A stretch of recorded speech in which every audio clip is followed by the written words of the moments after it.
Alright guys, so today we're going to make pambazos. This is what you're going to need. You're going to need pan bolillo. You can get it from the Mexican store, Walmart, or Sam's. This one came from Sam's because it has a whole bunch. These are smaller than the Mexican store. The Mexican store ones are like twice. You're going to need chile guajillo. Look, this is chile guajillo. It's nice and soft. If you get one that's like all wrinkly and stuff, then that's not chile guajillo. But if you get it at Walmart or somewhere, it'll say hey y'all, it's chile guajillo. You can get it at the flea market, but make sure you get chile guajillo because there's chile ancho and a million other chilies. So, but you're gonna need about 7 or 8 of these. You're gonna need Mexican chorizo from the Mexican store. You can use the one from Walmart, but I don't personally think it tastes the same. I have about 2.5 pounds here. You're gonna fry this up. You're gonna need about 3 or 4 medium potatoes.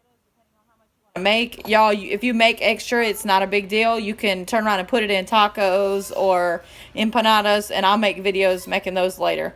But you're gonna cut them up in little squares. Like I cut a potato in half and then cut that half in half. That way it boils and cooks a lot quicker. Once this is done, we're gonna smash it up and add the cooked chorizo to it and smash that together. Alright guys, so this is what the chorizo is gonna look like. Y'all, it comes in a casing. This is what it looks like. You're going to make sure you take that off, okay? Because that's like if you're going to cook it on the grill, you can leave it in this. This is the casing. So just make sure you take it out to fry it in here. Otherwise, it's not going to break up into pieces. And I'm just going to use my potato smasher because we're going to use it anyways in just a few minutes. And we just do like this. Most of the time, it's not really necessary to add oil to these. Is not too oily, so I add a little bit because if not it's gonna stick and burn. So, and then you just got to make sure you get this good and cooked, guys, because this is pork, so you want to make sure it's cooked thoroughly because it's gonna kind of look the same when you cook it as it does when it's raw. It gets just a little bit darker, a little bit redder when you cook it. So we're just gonna smash this in the pan and watch our potatoes as they're cooking. They'll generally finish about the same time. So we're just going to sit here and smash this. And guys, let me show you what I do.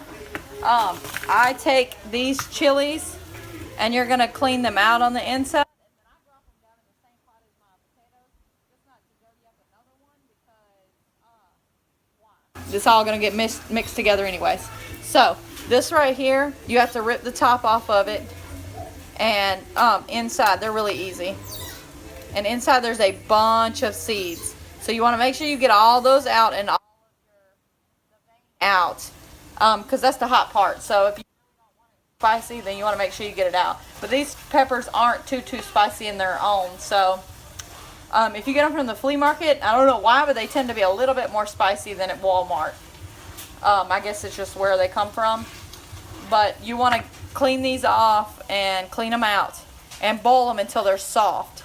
And then once they get soft, we're going to blend it up with water and make a salsa out of it. You want it to be soupy, but you don't want it to be like too much water. And you definitely don't want it to be a paste. Because you're going to wrap your bread in, you're going to roll your bread in it and fry it. But you want it to stick to the bread, so you don't want it to be too watery. But this is what the seeds look like, so you want to make sure you get them all out. And make sure you get the top off, because once it gets soft, it's going to be kind of hard. Some people say it's easier. I say it's harder. I like it better this way. But you can trial and error. Try it and see which one you like. Alright guys, I'll come back as soon as all this stuff is done and show you what it looks like. Alright guys, so this right here is what your chorizo should look like once it's cooked. See, it should be like grainy and a darker color. And it should be like crumbs. Make sure it's good and cooked, guys. So like keep moving it around and stirring it until it's fully cooked. And our peppers are in there. They're getting ready to boil. And then your potatoes are done. So now what we're going to do is we're going to squish it.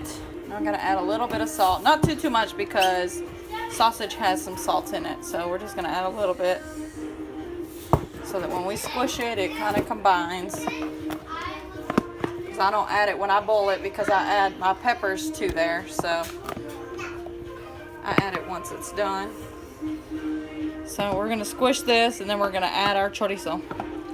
Alright guys, so we're going to prepare these Pambazos. So what you're gonna do is you're gonna need a spatula. You're gonna make sure you get your oil nice and hot.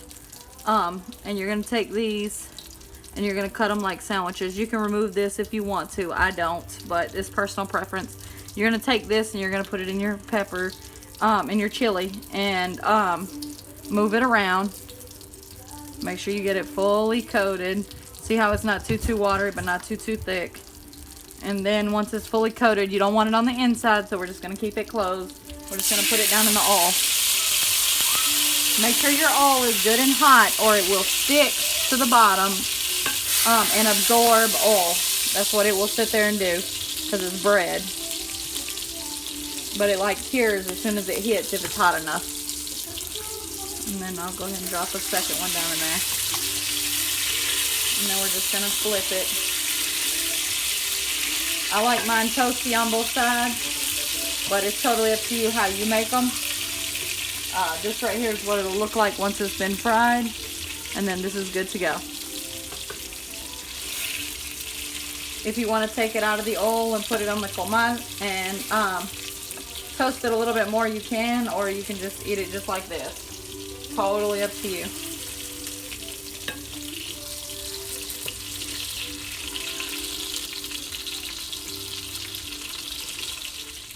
Alright guys, so we're going to make these pambazos. We have fried all of them, and we have all of our ingredients right here. The first thing you're going to put in there is your papa con chorizo, and you can put as much or as little bit as you want to. My husband likes a lot, so we put a lot in there. Okay, so we're going to put it like that, and then we're going to put our crema on there. This, I got Daisy. You can get the one at the Mexican store if you want to.